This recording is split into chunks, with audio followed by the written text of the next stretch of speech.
सरकारले जनआन्दोलनमा घाइते भई केही दिनअघि निधन भएका मुकेश कायस्थलाई शहीद घोषणा गरेको छ। सिंहदरबारमा मंगलबार बसेको मन्त्री परिषदको बैठकले जनआन्दोलनमा घाइते भएर केही दिन अघि निधन भएका मुकेश कायस्थलाई शहीद घोषणा गर्ने निर्णय गरेको सरकारका प्रवक्ता रेखा शर्माले जानकारी दिनुभयो। जनआन्दोलनमा घाइते भएका मुकेशको वैशाख 27 गते मृत्यु भएको थियो। बैठकले एपीजी बैठकमा भाग लिन राष्ट्र बैंक गभर्नर महाप्रसाद अधिकारी नेतृत्वको टोलीलाई स्वीकृति पनि दिएको छ। त्यस्तै मोतीपुर सब स्टेशन निर्माणका लागि बाणगंगा नगरपालिकामा 15 बिघा जग्गा प्राप्ति गर्ने र प्रारम्भिक कार्यवाही चलाउन अधिकारी तोक्ने निर्णय भएको छ। त्यसैगरी बैठकले बुटवल गोरुसिंगे चन्द्रौटा सड़कको विस्तारित सड़क सीमाभित्रका घर टहराहरू हटाई क्षतिपूर्ति दिने निर्णय गरेको छ भने तिलगंगा आँखा प्रतिष्ठानलाई विश्वविद्यालय बनाउन विधेयकको मस्यौदा निर्माण गर्न अनुमति प्रदान गर्ने निर्णय गरेको सरकारका प्रवक्ता शर्माले बताउनुभयो। र मन्त्री परिषदको बैठकले केही निर्णयहरू गरेका छन्। ती केही निर्णय महत्त्वपूर्ण निर्णयहरू म यहाँका बीचमा सार्वजनिक गर्न चाहन्छु। पहिलो निर्णय अस्ति भर्खर हाम्रो जुन जनआन्दोलनका घाइते लामो समयदेखि एउटा बिरामी अवस्थामा हुनुहुन्थ्यो, उहाँको निधन भएको छ र जनआन्दोलनका घाइते मुकेश कायस्थलाई राष्ट्रिय शहीद घोषणा गर्ने भन्ने निर्णय क्याबिनेटले गरेको छ। त्यसै गरेर हाम्रो एपीजी बैठकमा भाग लिन नेपाल राष्ट्र बैंकका गभर्नर महाप्रसाद अधिकारी सहितको टोलीलाई भाग लिन जाने मनी लाउने सम्बन्धमा हाम्रो कार्यशाला गोष्ठी र कार्यक्रम हुँदैछ। त्यो कार्यक्रममा भाग लिन जानको निम्ति मन्त्रीले स्वीकृति प्रदान गरेको छ। र त्यसै गरेर हामीले एउटा ऊर्जा जलस्रोत तथा सिँचाइ मन्त्रालयको प्रस्तावमा यो नयाँ बुटोल लमही 400 केबी प्रसारण लाइन अन्तर्गतको मोतीपुर सब स्टेसन निर्माणको लागि बाणगंगा नगरपालिकामा 15 बिघा जग्गा प्राप्ति गर्ने र प्रारम्भिक कार्यवाही चलाउनको निम्ति अधिकारी तोक्ने भन्ने निर्णय भएको छ र त्यहाँको कर्मचारीलाई त्यसको अधिकारी तोकिएको छ। र त्यसै गरेर प्रधानमन्त्री मन्त्री परिषद कार्यालयको प्रस्तावमा राष्ट्रिय योजना आयोगका सदस्य डाक्टर जयकान्त राउतको नेतृत्वको प्रतिनिधिमण्डललाई जेठ 1 गतेदेखि 5 गतेसम्म थाइल्याण्डमा हुने संयुक्त राष्ट्र सङ्घीय एसिया तटवर्ती क्षेत्रका लागि सामाजिक आयोग स्क्यापको 79औं बैठकमा भाग लिन जाने स्वीकृति दिने निर्णय पनि भएको छ। र त्यसै गरेर भूमि व्यवस्था र सहकारी मन्त्रालयको प्रस्तावमा कलैया र सिमरनगढको मालपोत तथा नापी सम्बन्धी कार्यक्षेत्रमा रहेका साबिक पिप्राबिर्ता, पिप्राडी गोठ, बड्की फुलबरिया, कबही गोठ, बगही, हर्दिया, परशुरामपुर र मजरियालाई मालपोत र नापी कार्यालय सिमरनगढको कार्यक्षेत्रमा मालपोत तथा नापी कार्यालय कलैयाका कार्यक्षेत्रमा संशोधन गर्ने भनेर यिनी कार्यालयहरूका कार्यक्षेत्रलाई संशोधन गरिएको छ। त्यसै गरेर भौतिक पूर्वाधार तथा यातायात मन्त्रालयको प्रस्तावमा बुटोल गोरुसिंगे चन्द्रौटा सडकको विस्तारित सडक सीमाभित्रका घर टहराहरू हटाई क्षतिपूर्ति दिने तथा सो प्रयोजनका लागि जग्गा प्राप्ति ऐन 2034 को दफा 5 बमोजिम बुटोल गोरुसिंगे चन्द्रौटा सडक योजनाका योजना प्रमुखलाई प्रारम्भिक कार्यवाही चलाउनको निम्ति अधिकारी तोक्नको लागि स्वीकृति प्रदान गर्ने भन्ने भौतिक पूर्वाधार मन्त्रालयको प्रस्तावलाई स्वीकृति दिने निर्णय आजको मन्त्रीमण्डल बैठकले गरेको छ। त्यस्तै प्रवक्ता शर्माले नागरिकता विधेयक प्रमाणीकरण गर्नु सरकारको भन्दा पनि आम जनताको हतारोको विषय भएकाले यसलाई प्रधानमन्त्रीको भारत भ्रमणसँग जोडेर नहेर्न आग्रह गर्नुभयो। उहाँले नागरिकता ऐन प्रमाणीकरणका लागि सरकारका तर्फबाट राष्ट्रपतिलाई कुनै दबाव नदिएको स्पष्ट पार्नुभयो।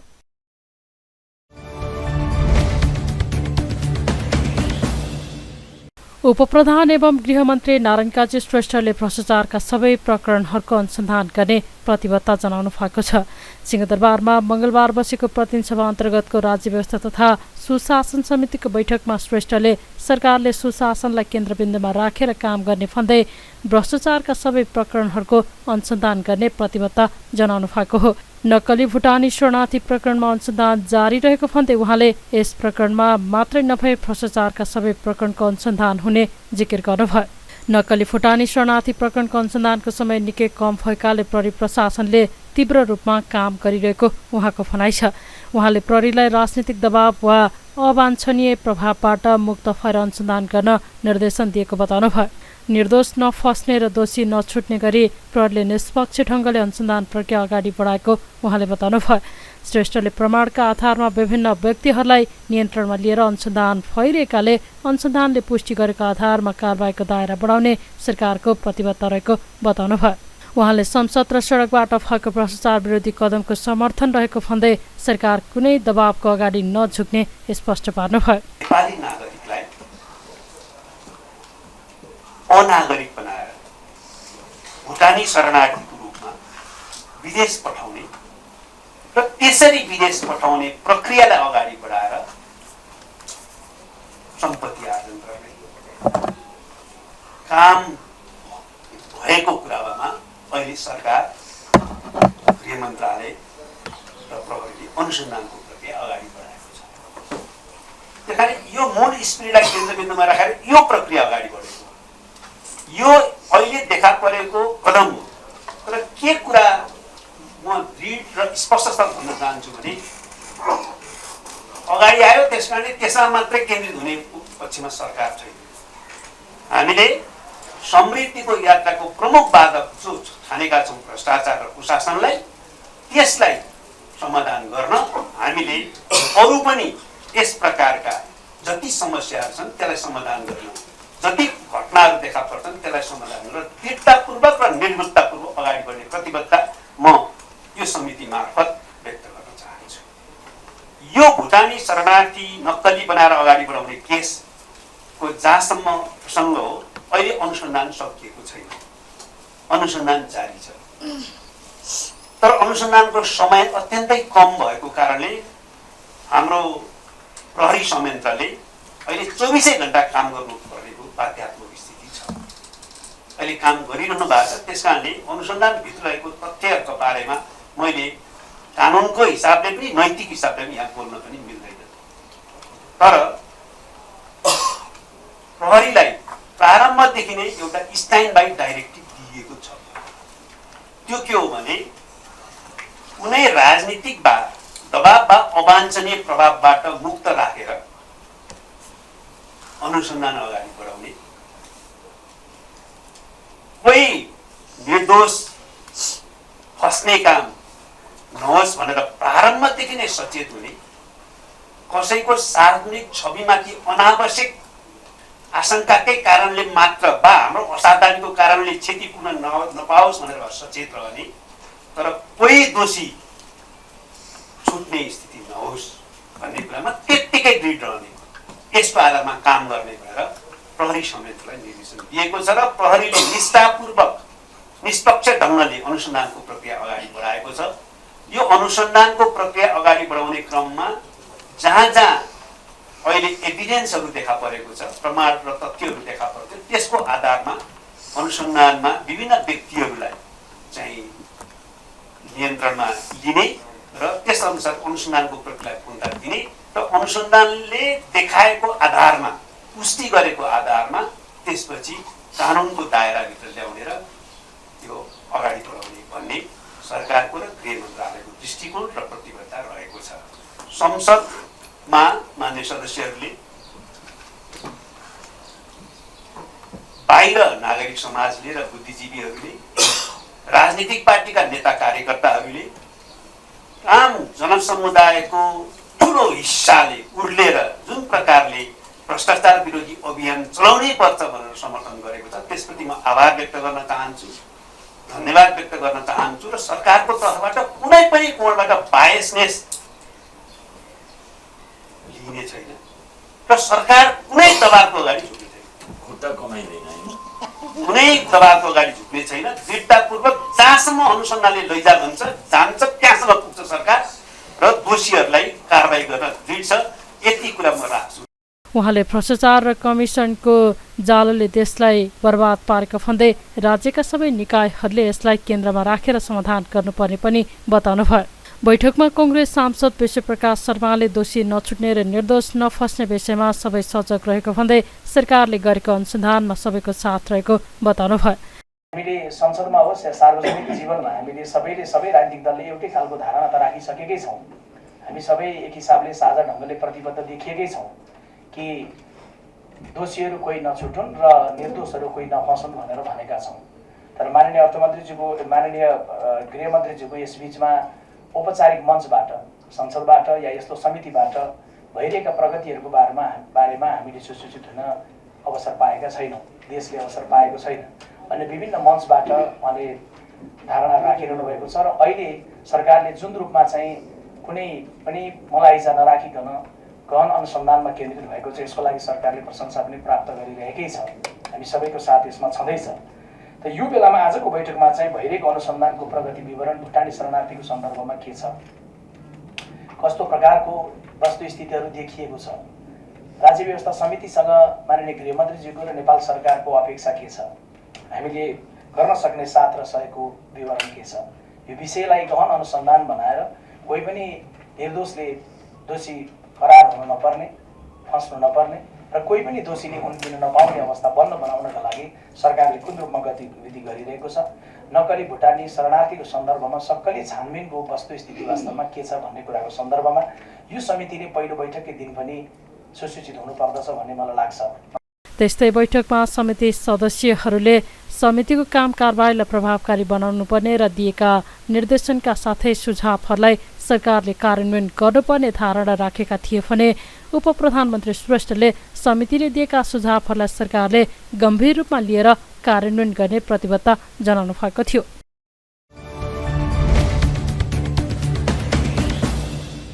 नेपाली कांग्रेसले नक्कली भुटानी शरणार्थी प्रकरणको अनुसन्धानमा पार्टीको पूर्ण सहयोग रहने स्पष्ट पारेको छ। मंगलबार काठमाडौँमा सञ्चारकर्मीहरूसँगको छलफलका क्रममा प्रवक्ता डाक्टर प्रकाश महतले शरणार्थी प्रकरणको अनुसन्धान निष्पक्ष हुनुपर्ने भन्दै यसमा पार्टीको पूर्ण सहयोग हुने बताउनु भएको हो। निर्दोष दोषी हुने अवस्था र दोषी निर्दोष हुने अवस्था आउन नदिन सरकार सजग हुनुपर्ने उहाँको भनाइ छ। उहाँले पार्टीका नेता बालकृष्ण खाँडमाथि पनि अनुसन्धान जारी रहेको र कांग्रेस निष्कर्षको पर्खाइमा रहेको जिकिर गर्नुभयो। खाँडले निर्दोष प्रमाणित गर्छु भनिरहेकाले निलम्बनको निर्णय पार्टीले नगरेको उहाँको भनाइ छ। महतले आर्जु राणाको नाममा आएको अडियो झुटो हुन सक्ने भन्दै यस विषयमा सत्य तथ्य छिटो बाहिर आउनुपर्ने धारणा राख्नुभयो। नक्कली भुटानी शरणार्थी प्रकरणको छानबिनका विषयमा पार्टीभित्र कुनै मतभेद नभएको भन्दै महतले राज्यले गर्ने अनुसन्धान र निष्कर्षलाई स्वीकार गर्ने उल्लेख गर्नुभयो। हेर्नुहोस्, यो नक्कली भुटानी शरणार्थीका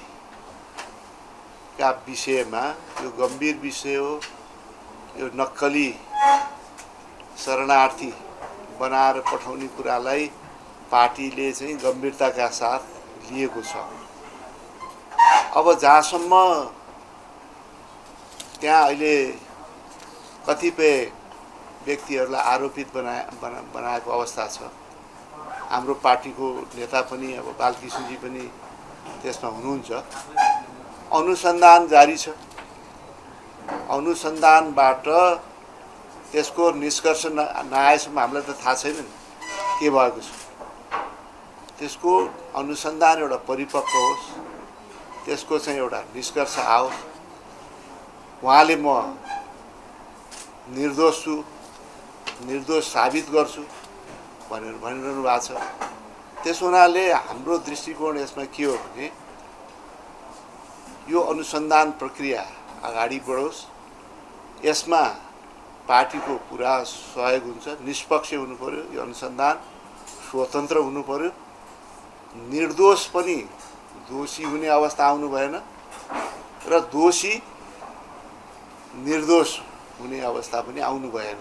त्यसकारण स्वतन्त्र निष्पक्ष अनुसन्धानको पक्षमा हामी छौँ। त्यसमा पुरा सहयोग हामी गर्छौँ र उहाँले चाहिँ म चाहिँ यसमा निर्दोष छु, त्यो प्रमाणित गर्छु भनिरहनु भएको छ। त्यसो हुनाले यो विषयमा हामीले चाहिँ निर्णयमा नपुगेको अवस्था हो र अब रायमाझीको केस फरक छ र त्यसमा एउटै उसमा चाहिँ जोड्ने अवस्था पनि म देख्दिनँ। तर अब जे चाहिँ अनुसन्धानले निष्कर्ष निकाल्छ त्यो अनुसार चाहिँ पार्टीले आफ्नो दृष्टिकोण बनाउँछ। जहाँसम्म अहिलेसम्म हाम्रो दृष्टिकोण हो, हामीले भनि नै आएका छौँ स्वतन्त्र निष्पक्ष अनुसन्धान होस्। आफैले यो चाहिँ यो के अरे साइबर ब्युरोमा चाहिँ यो यो चाहिँ नक्कली हो त्यस्तो कुरो केही भएकै छैन र यसको चाहिँ छानबिन होस् भनिराख्नु भएको छ भनेदेखि पहिला नै अब यस्तो उस्तो भनेर सामाजिक सञ्जाल लगायत मिडियामा दोषी जसरी चाहिँ प्रस्तुत गर्नु त त्यो पनि त राम्रो कुरा भएन नि। त्यसकारण यसका प्रति पनि हाम्रो चाहिँ गम्भीर ध्यानाकर्षण भएको छ।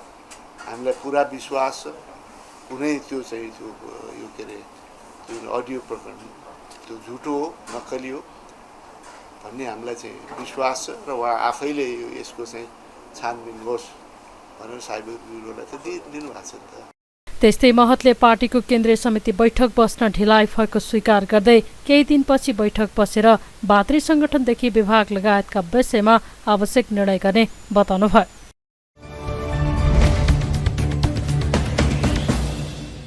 उद्योग वाणिज्य तथा आपूर्ति मन्त्री रमेश रिजालले लगानी मैत्री वातावरण बनाउनका लागि सरकार प्रतिबद्ध रहेको बताउनु भएको छ। मंगलबार काठमाडौँमा उद्योग परिसंघले आयोजना गरेको स्वदेशी समिट 2023 को उद्घाटन गर्दै मन्त्री रिजालले लगानी मैत्री औद्योगिक वातावरण निर्माण आत्मनिर्भर अर्थतन्त्रका लागि औद्योगिक पूर्वाधार र समृद्धिका लागि प्राकृतिक स्रोत सदुपयोगको लागि आवश्यक वातावरण बनाउनका लागि सरकार प्रतिबद्ध रहेको बताउनु भएको हो।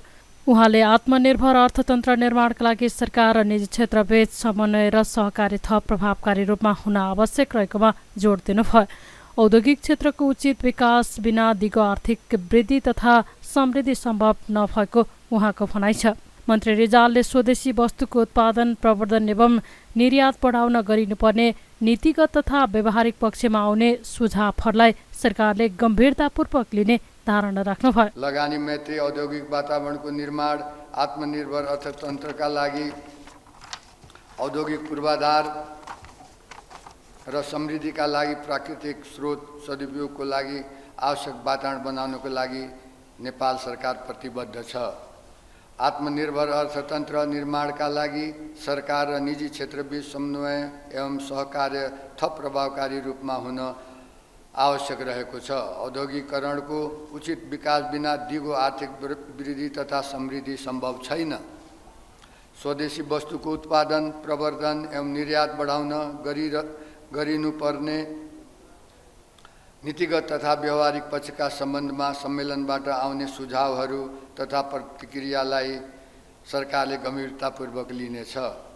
नेपालमा औद्योगिकरणको विकास तथा प्रवर्धनका लागि नीतिगत सुधार आवश्यक वातावरण निर्माण प्रतिस्पर्धात्मक क्षमताको विकास दक्षता अभिवृद्धि र स्वदेशी वस्तुहरूको उत्पादन र उपभोग र निर्यात प्रवर्धनको वातावरण निर्माण लगायतका क्षेत्रमा मन्त्रालयले प्रभावकारी भूमिका निभाउनेमा यहाँहरूलाई आश्वस्त पार्न चाहन्छु, जसको लागि नेपाल उद्योग परिसंघको घनिष्ठ तथा थप प्रभावकारी सहकार्य भइरहेको र भविष्यमा पनि निरन्तर सहकार्य हुने कुरामा विश्वास दिलाउन चाहन्छु। निजी क्षेत्रको उचित मागको सम्बोधन गरी यस क्षेत्रमा विद्यमान समस्या समाधान गर्न तथा आवश्यक सहकार्य तथा समन्वय गर्न नेपाल सरकार पूर्ण प्रतिबद्ध रहेको र उद्योग वाणिज्य तथा आपूर्ति मन्त्रालयले उद्योगीहरूको अभिभावकको रूपमा काम गरिरहेको समेत जानकारी गराउँदछु। सम्मेलनमा राष्ट्रिय स्वतन्त्र पार्टी रासोपाका सांसद एवं अर्थविद डाक्टर स्वर्णिम वाग्लेले असहज अर्थतन्त्रलाई मध्यनजर गर्दै सरकारले उचित बजेट ल्याउनुपर्ने बताउनुभयो। उहाँले लगानी गर्ने वातावरण ठप्प हुनु अर्थतन्त्रका लागि चुनौती भएको जिकिर गर्नुभयो।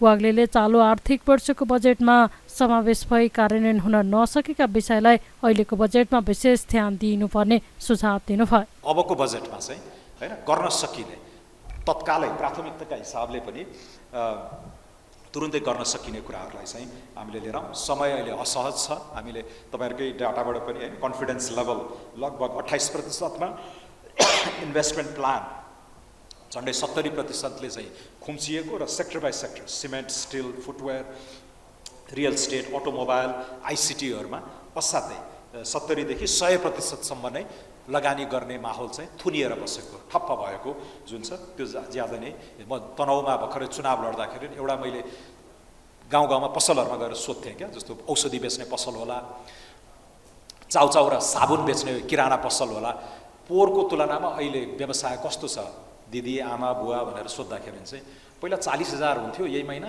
गत वर्ष, यसपालि 7,000 पनि हुँदैन भनेपछि त्यो मन्दीको छनक त्यो तृणमूल तहमा पनि हैन, I felt it when I was a candidate हैन। त्यसैले अब यो त एग्रिगेट भयो, तपाईँहरूको सिमेन्टका, स्टिलका, अटोमोबाइलका कुराहरू ठुल्ठुला भए हैन, नेपालका चाहिँ प्रतिष्ठित उद्यमी व्यापारीहरू चाहिँ संलग्न हुनुभएको सेक्टरमा।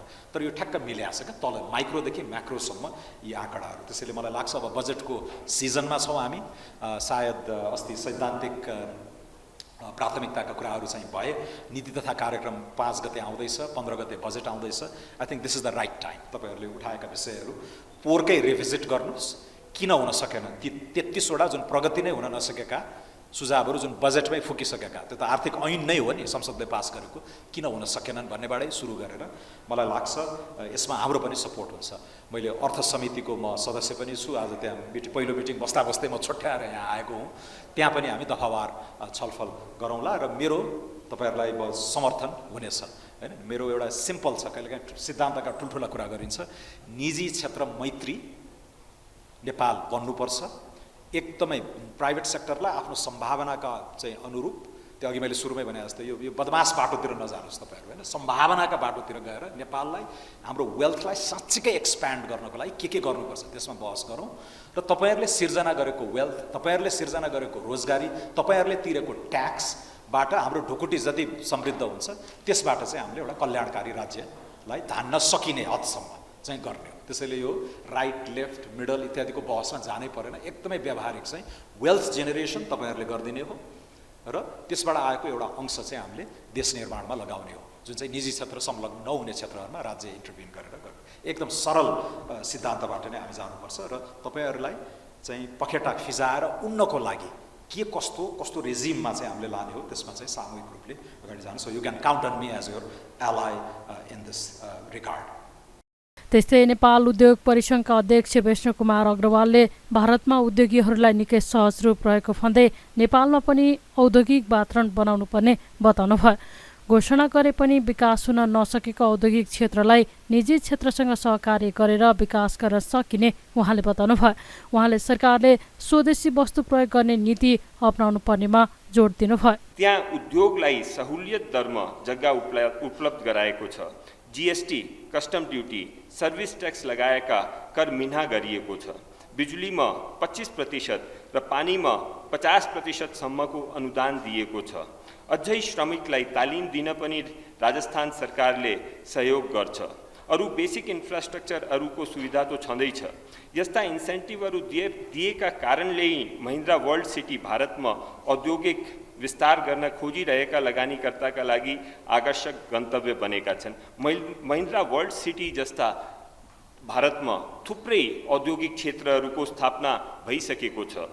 नेपालमा पनि उद्योगहरूलाई सरकारले यस्तै सहुलियत दिने गरी पीपीपी मोडलमा इन्डस्ट्रियल पार्कहरू बनाएर लगानी आकर्षित र औद्योगिकरणलाई प्रोत्साहित गर्न आवश्यक छ। वर्षौं अघि घोषणा गरेर समेत आजको दिनसम्म विकास हुन नसकेका 6वटा औद्योगिक क्षेत्र निजी क्षेत्रको संलग्नतामा विकास र सञ्चालन गर्न सकिन्छ। सीएनआईले पनि शक्तिखोर या मयूरधापमा पीपीपी मोडलमा नेपालकै नमुना इन्डस्ट्रियल पार्क बनाउने सोचका साथ सरकारमा आशय पत्र बुझाएको छ। माननीय उद्योग मन्त्रीज्यू मार्फत सरकारलाई आग्रह गर्न चाहन्छौँ कि सीएनआईले यसमा तत्काल अघि बढ्न सहजीकरण प्रदान होस्। यस्ता नीतिगत कदमले राजस्वको स्रोत बलियो र दिगो बनाउने आधार पनि स्थापित गर्नेछ। भारतमा मेक इन इन्डिया अभियान अन्तर्गत उच्च सम्भावना भएका 25वटा उद्योगहरू पहिचान गरेर नीतिगत प्राथमिकतामा राखेको छ, जसका उत्पादनहरूको ठूलो परिमाणमा खपत नेपालले समेत गरिरहेको छ। सीएनआईले पनि नेपालको उच्च सम्भावनाका 10 क्षेत्र पहिचान गरेका छन्। स्वदेशी उत्पादनको प्रवर्धन गर्ने उद्देश्यका साथ स्वदेशी समिट 2023 आयोजना गरिएको परिसङ्घले जनाएको छ।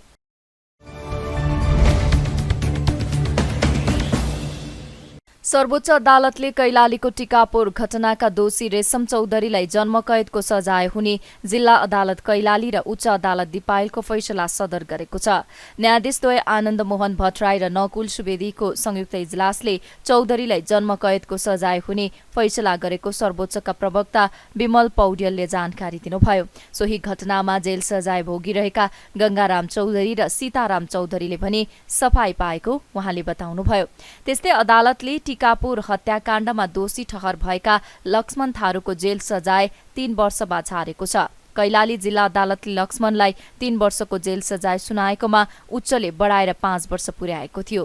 अहिले सर्वोच्चले जिल्ला अदालतको फैसला सही भएको ठहर गरेको पौड्यलले जानकारी दिनुभयो। आज सर्वोच्च अदालतको संयुक्त इजलासबाट रेशम चौधरी विरुद्ध नेपाल सरकार भएको मुद्दामा फैसला प्राप्त भएको छ। मुद्दाको फैसलाको पूर्ण पाठ प्राप्त पछि हुने भएको हुनाले आज संक्षिप्त आदेश आएको छ। 2 जना प्रतिवादीहरू जो सीताराम चौधरी र गंगाराम चौधरी उहाँहरूले आरोपित कसुरबाट सफाई पाउने ठहरेको छ भने अर्का प्रतिवादी लक्ष्मण थारू चौधरीको हकमा पहिलाको उच्च अदालत दिपायलको आदेशअनुसार चाहिँ लागेको कैदमा केही कम अर्थात् सुरु जिल्ला अदालतले गरेको 3 वर्षको सजाय नै ठहर हुने गरेर फैसला भएको छ भने अन्य प्रतिवादीहरूले अभियोग माग्दाबाट सफाई पाऊँ भनेर चाहिँ पुनः जिकिर लिनुभएको थियो। उहाँहरूको जिकिर पुग्न नसक्ने भनेको स्थिति चाहिँ छ र यो त्यसैको लागि आज संक्षिप्त आदेश आइसकेको र तत्काल यो आज थुनामुक्त भएका सीताराम चौधरी र गंगाराम चौधरीको हकमा आजै सम्बन्धित कारागारमा लेखेर पठाइदिनु भन्ने यस्तो आदेश भएको छ। 2072 सालमा भएको थरूहट आन्दोलन हिंसात्मक बनेपछि भीडको आक्रमणबाट प्रहरी वरिष्ठ उपरीक्षक लक्ष्मण न्यौपाने सहित 8 जना मारिएका थिए।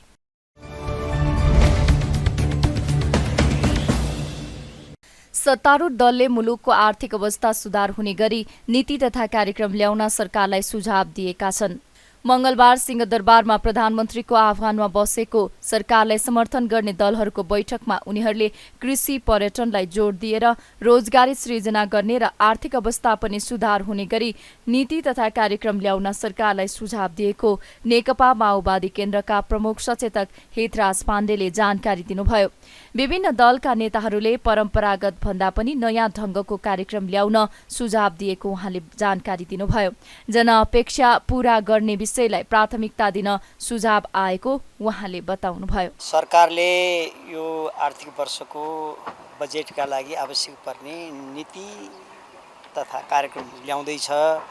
त्यसका लागि अहिले सत्ता पक्षमा रहेका गठबन्धनका दलका नेताहरू सबैबाट सम्माननीय प्रधानमन्त्रीज्यूले माननीय अर्थमन्त्रीज्यूले सबैलाई बोलाएर एकपल्ट के विषयवस्तुहरूमा अब हामी अगाडि बढ्ने भनेर सुझाव लिनलाई बोलाउनु भएको रहेछ। हामी सबैले अब कसरी अगाडि बढ्नुपर्छ भन्ने बारेमा कुरा राख्यौँ। संसदबाट पनि हामीले सिद्धान्त र प्राथमिकताका बेलामा आफ्ना सुझावहरू मान्यहरूको तर्फबाट दिएका थियौँ। अब पार्टीका नेताहरूका तर्फबाट पनि केही विषयवस्तुहरू भए त्यहाँ समावेश गर्नुपर्ने विषयवस्तु भए दिने भन्ने कुराकानी भएको छ। कतिपयले मौखिक रूपमा पनि आज विषय राख्नुभयो। अब समयको अलि चाप छ, त्यो बाँकी रह्यो भनेदेखि अझै पनि लेखेर दिनु होला भनेर भनिसकेपछि आजको यो सकिएको छ। अब यस्तो छ, खासमा कस्तो सोचका साथ अगाडि बढ्या छ भन्ने कुराको ब्रिफिङ भयो। त्यसो भइसकेपछि त्यहाँ के कुराहरूलाई जोड दिने भन्ने बारेमा अहिलेको समग्र आर्थिक अवस्थालाई अगाडि बढाउनको लागि प्राथमिकता क्रम तोक्दाखेरि कृषिलाई पर्यटनलाई अलि जोड दिएर रोजगारी सिर्जना गर्ने र अलि नयाँ तरिकाले हामी देशको समग्र स्थिति र खास गरेर हाम्रो प्रतिभा पलायन र जसरी हाम्रो युवा शक्ति चाहिँ बाहिर गइरहेको छ, शिक्षामा हामीले यहाँको शिक्षालाई कसरी चाहिँ व्यवस्थित गर्न सक्छौँ भन्ने अर्थमा सुझावहरू दिने काम भएको छ। सरकारले यही जेठ 5 गते सदनमा नीति तथा कार्यक्रम पेश गर्ने तयारी गरेको छ।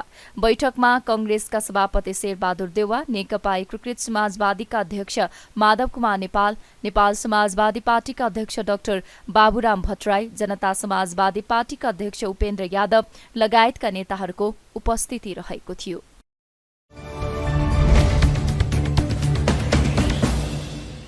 प्रजातान्त्रिक विचार समाजले नक्कली भुटानी शरणार्थी प्रकरणमा संलग्नलाई निर्मम ढंगले कार्यवाही गर्न जोरदार माग गरेको छ। संस्थाको राष्ट्रिय महाधिवेशनका बारेमा जानकारी गराउन मंगलबार काठमाडौँमा आयोजित पत्रकार सम्मेलनमा समाजले राज्य संरचना र अधिकारीहरू नै संलग्न राज्यद्रोहकै स्तरका यस्ता अपराधमा जोडिएका जो कोहीमाथि पनि निर्मम ढंगले कार्यवाही गर्न जोरदार माग गरेको हो। जस्तोसुकै ओहोदामा भए पनि अपराध गर्नेलाई सोही अनुसारको व्यवहार र बिना भेदभाव दण्ड दिइनुपर्ने समाजका अध्यक्ष डाक्टर केदार नरसिंह केसीले बताउनुभयो। उहाँले अन्तर्राष्ट्रिय संगठित अपराधमा संलग्न रहेका राजद्रोहीहरूलाई विभिन्न बहानामा जोगाउने, मुद्दा कमजोर बनाउने वा राजनीतिक तहलाई जोगाएर केही व्यक्तिलाई कठघरामा पुर्याएर घटना सामसुम बनाउने षड्यन्त्रको गन्ध आइरहेको बताउनुभयो। त्यस्तै केसीले समाजको 25औं केन्द्रीय साधारण सभा एवं 12औं राष्ट्रिय महाधिवेशन जेठ 3 र 4 गते काठमाडौँमा हुने र समाजको नयाँ नेतृत्व चयन गरिने जानकारी दिनुभयो। शरणार्थी अथवा कुनै पनि भ्रष्टाचारको विरुद्धमा प्रजातान्त्रिक विचार समाजको चट्टानी अडान गर्नेछ। त्यसमा जो दोषी छ, कुनै पनि समूह, कुनै पनि व्यक्ति, कुनै पनि स्तरको व्यक्तिलाई कारबाही हुनुपर्छ भनेर हामीले प्रजातान्त्रिक विचार समाजले 2 दिन अगाडि प्रेस विज्ञप्ति पनि निकाल्यौँ। त्यति मात्रै होइन, हामीले सडकमा उभिने काम पनि गऱ्यौँ। त्यसकारण यो राष्ट्रले जुन किसिमको अन्तर्राष्ट्रिय स्तरको मानवीय तस्कर गर्ने काम, यो जघन्य अपराधलाई प्रजातान्त्रिक विचार समाज घोर भर्त्सना गर्दछ। दोषीमाथि कारबाही गर्ने कुरोमा स्पष्ट धारणा छ। दोस्रो, तपाईँले राख्नु भएको निर्वाचन पछिको माहौल जुन परिवर्तन भएको छ भन्नुभयो, अहिले भर्खर भएको 2टा निर्वाचनको पनि जुन प्रतिफल, जुन अवस्था सिर्जना भएको छ, स्वाभाविक रूपले अहिले यो देशमा राजनीतिक पार्टीहरूको क्रियाकलापले, राजनीतिक पार्टीहरूमा भएको सैद्धान्तिक विचलनले अहिले केही सैद्धान्तिक हिसाब किताबले सिद्धान्तविहीन पार्टीहरू पनि सडकमा उम्रिन सफल भएका छन्। स्वाभाविक रूपले जबसम्म विचार प्रधान राजनीतिक समाजमा स्थापित हुन्छ तब त्यस्ता पार्टीहरू धराशायी हुन्छन्। त्यसकारण यो कालखण्डमा वैचारिक धारणा लिएका पार्टीहरूमा अहिलेको देखिएको वैचारिक विचलनलाई अन्त्य गर्नुपर्छ। विचार स्थापना गरे जनताको सामु एउटा पार्टीभित्र विचार चाहिन्छ, विचारमा क्रियाशील कार्यकर्ता चाहिन्छ र विवेकशील नेता चाहिन्छ। यी 3टा चिजको सम्मिश्रणमा मात्रै पार्टी स्थापित हुनसक्छ। अहिलेको अवस्थामा काहीँ कुनै कुनामा यस्ता किसिमको विकृति आयो भन्नाले केही असन्तुष्ट अथवा विचलन आएको हो। तथापि इतिहासको कालखण्डमा विचार बाहेक अरू अगाडि बढ्न सक्दैन। त्यसकारण भोलिका दिनहरूमा वैचारिक संस्था र विचार बोकेका पार्टीहरू स्थापित हुन्छन् भन्ने मलाई लाग्छ। महाधिवेशनका क्रममा यस वर्ष लोकतान्त्रिक योद्धा सम्मानबाट डाक्टर सुरेश मल्ललाई सम्मान गर्ने निर्णय गरेको समाजले जनाएको छ।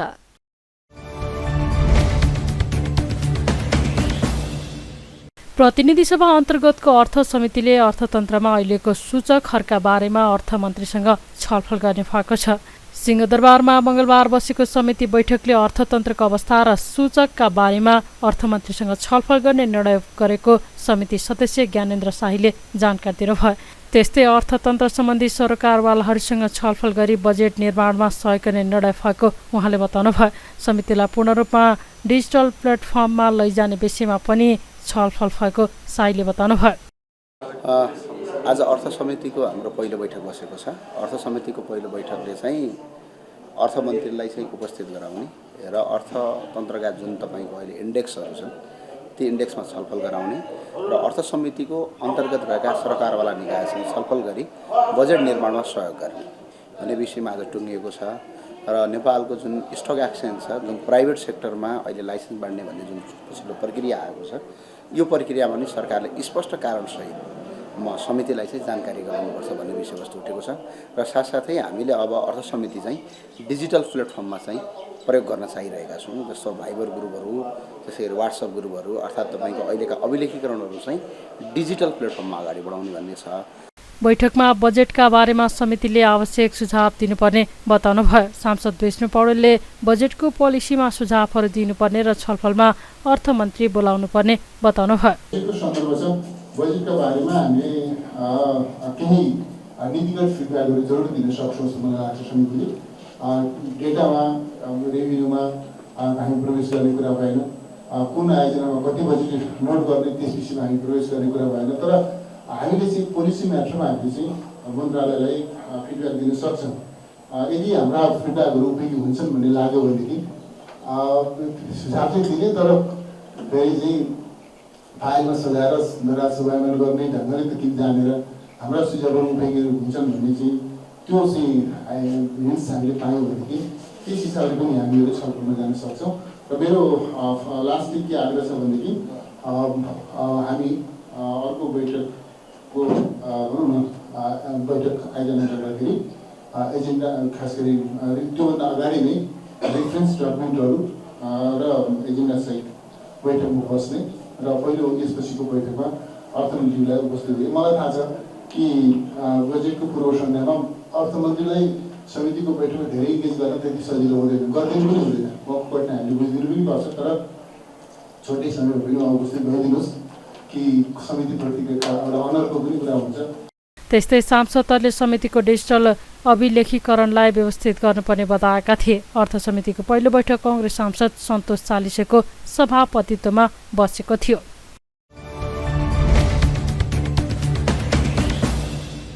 नेपाल चेम्बर अफ कमर्सको आयोजनामा नेपाल चेम्बर एक्सपो 2023 जेठ 4 गतेदेखि काठमाडौँमा सुरु हुने भएको छ। चेम्बरले मंगलबार काठमाडौँमा पत्रकार सम्मेलन गर्दै जेठ 4 देखि 8 गतेसम्म काठमाडौँको ब्रेकुटी मण्डप स्थित प्रदर्शनी कक्षमा एक्सपो आयोजना गर्न लागेको जानकारी दिएको हो।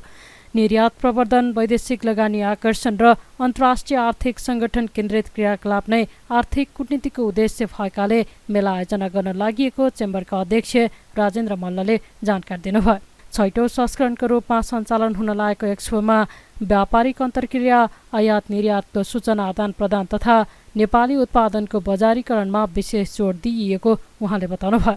150 भन्दा बढी स्टल रहने एक्सपोमा नेपाल लगायत भारत, पाकिस्तान, बंगलादेश तथा अन्य मुलुकमा उत्पादित सामग्रीहरू रहने मल्लले जानकारी दिनुभयो। मुलुकको आर्थिक क्षेत्रलाई चलायमान बनाउनका लागि पनि एक्सपोको भूमिका महत्त्वपूर्ण हुने उहाँको भनाइ छ।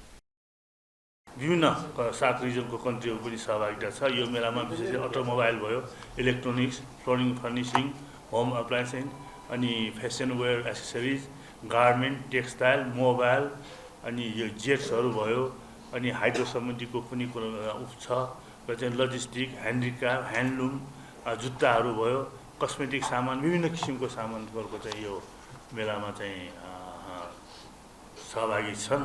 र चाहिँ अहिले विशेष गरी यो मेलाको हाम्रो चाहिँ अफिसियल इन्सुरेन्स पार्टनर भनेर चाहिँ हामीले प्रभु इन्सुरेन्सलाई राखेका छौँ भनेदेखि यसको चाहिँ अर्को यो लोकल पार्टनरको रूपमा यो मार्केटिङको हकमा हामीले क्लासिक टेक प्राइभेट लिमिटेड भन्ने चाहिँ इन्टरनेटमा छैन।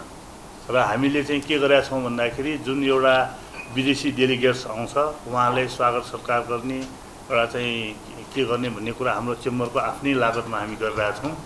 र चाहिँ यो हामी अन्तर्राष्ट्रिय क्षेत्रमा जाँदाखेरि चाहिँ सहयोग माग्ने, आफू चाहिँ केही नगर्ने हाम्रो चलन छ नि त। तर चेम्बरले त्यो होइन, उहाँहरूको लागि चाहिँ सम्मानको रूपमा जुन कार्यक्रम गर्छ हाम्रो आफ्नो खर्चमा हुनेछ, चेम्बर अफ कमर्सको लागि तर्फबाटै हुनेछ।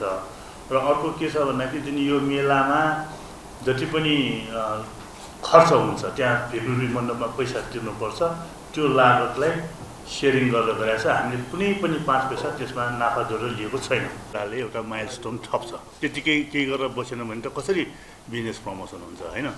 हाम्रो मेन उद्देश्य नै अहिले विगतमा यो मेला यस्तो गर्दाखेरि कतिपय कुरा सरकारी चाहिँ स्पोन्सर सहयोग पनि हुन्थ्यो, केही कुरामा छ नि।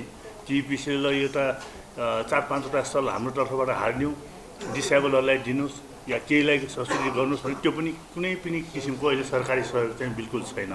हामी एउटा प्राइभेट सेक्टर जे जस्तो भए पनि र छात्र सङ्गठनको हैसियतले अहिले चाहिँ यो बिजनेसमा केही माइलस्टोन छप्न सकिन्छ भन्ने हिसाबले आफ्नै इनिसिएसनमा हुन त सरकारसँग सहकार्य चाहिँ छ होइन। हाम्रो मेन मोटो भनेकै हाम्रो उत्पादित वस्तुहरूलाई पनि एउटा इन्टरनेसनल मार्केटिङ अलिअलि चाहिँ हुँदैछ विगतभन्दा।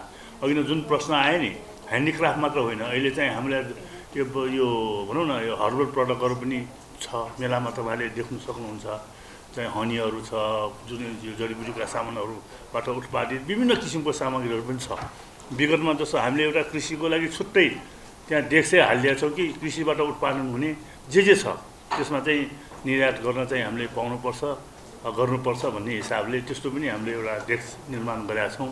यसले चाहिँ पक्कै पनि हाम्रो जिडिपी ग्रोथमा इन्डस्ट्री सेक्टरबाट केही न केही माइलस्टोन यसले थप्छ। विगतमा जस्तो होइन, यो मेला अलिअलि फरक हामीले इन्डस्ट्रियल स्वदेशमा उत्पादन भएको घरेलु होइन इन्डस्ट्रीलाई चाहिँ ग्रोथ गर्ने हिसाबले नै हामीले अगाडि बढाइरहेका छौँ। एक्सपोमा automobile, electric and electronics, flooring, home appliances, fashion wear and accessories, garment and textile, mobile and gadgets लगायत सामग्रीको प्रदर्शनी गरिने आयोजकको भनाइ छ।